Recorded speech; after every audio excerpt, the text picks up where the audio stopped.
आज हम बात करेंगे पुणे की उन दो नदियों की जो सदियों से इस शहर को आकार देते आई हैं, मुड़ा और मुठा नदी। कुछ नामों में एक अजीब सी जिज्ञासा होती है, जैसे मुड़ा मुठा। लगता है ये सिर्फ दो नदियां नहीं बल्कि कोई भूले बिसरे कल्चर और हिस्ट्री का हिस्सा है। इन नदियों का महत्व सिर्फ भूगोल तक सीमित नहीं है, ये हमारी संस्कृति और कॉलोनियल लेगेसी की भी विटनेस है। मुठा नदी निकलती है सिंहगढ़ की पहाड़ियों से, तानाजी मलुसरे का वही ऐतिहासिक किला सह्याद्री की गोद में। इसकी दो धाराएं अम्बी और मोसे रिवर मिलकर बनाती है मुठा नदी। मुड़ा नदी का जन्म होता है मुर्शी डैम के पास, जहां कुंडलिका नदी से शुरू होकर ये मुड़ा में बदलती है।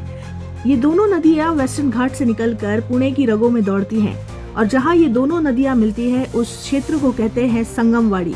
संगम यानी कॉन्फ्लुएंस और वाड़ी यानी सेटलमेंट। यानी संगमवाड़ी लिटरली मीन्स वो बस्ती जो संगम के पास बसी, और इसीलिए बंगलों का नाम रखा गया संगम, जिसके बारे में कैप्टन एडवर्ड मूर ने अपनी किताब हिंदू पैंथियन में लिखा था, the Sangam is the most enviable residence we ever saw in India.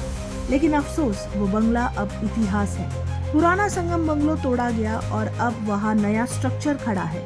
जो कॉलोनियल ग्लोरी थी वो अब बस फेडेड मेमोरी बन गई है। एक जमाना था जब लोग मुड़ा मुठा नदी के नाव से सफर करते थे।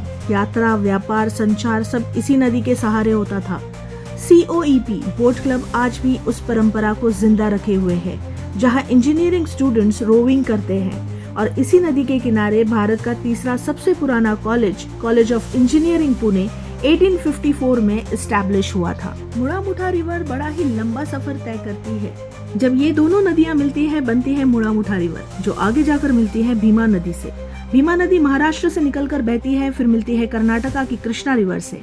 उसके बाद आंध्र प्रदेश के गोदावरी बेसिन को पार करते हुए अंत में जा मिलती है बे ऑफ बंगाल में। यानी पुणे की नदी का पानी भी समंदर से जाकर मिल जाता है, बिल्कुल किसी इंसानी सफर की तरह। लेकिन अब ये नदी बीमार हो चुकी है। यहाँ सिर्फ गंदगी बह रही है। घरों का sewage, industrial waste, plastic, medical कचरा सब इसमें गिरता है।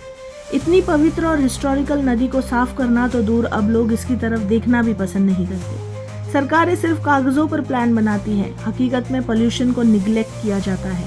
एक तरफ नदी के किनारे बिल्डिंग्स और मल्टीज खड़ी हो रही हैं, दूसरी तरफ नदी की गहराई में जहर घुल रहा है। क्या हम कुछ कर सकते हैं? एक समय था जब ये नदी लोगों की जिंदगी का रास्ता थी। आज इसे सीवेज ड्रेन बना दिया गया है। पर सवाल ये है, क्या हम इस नदी को उसकी असली पहचान लौटा सकते हैं? आपको क्या लगता है? कमेंट करके बताइए। वीडियो अगर पसंद आया हो तो लाइक, शेयर और सब्सक्राइब जरूर करें। Thank you for watching.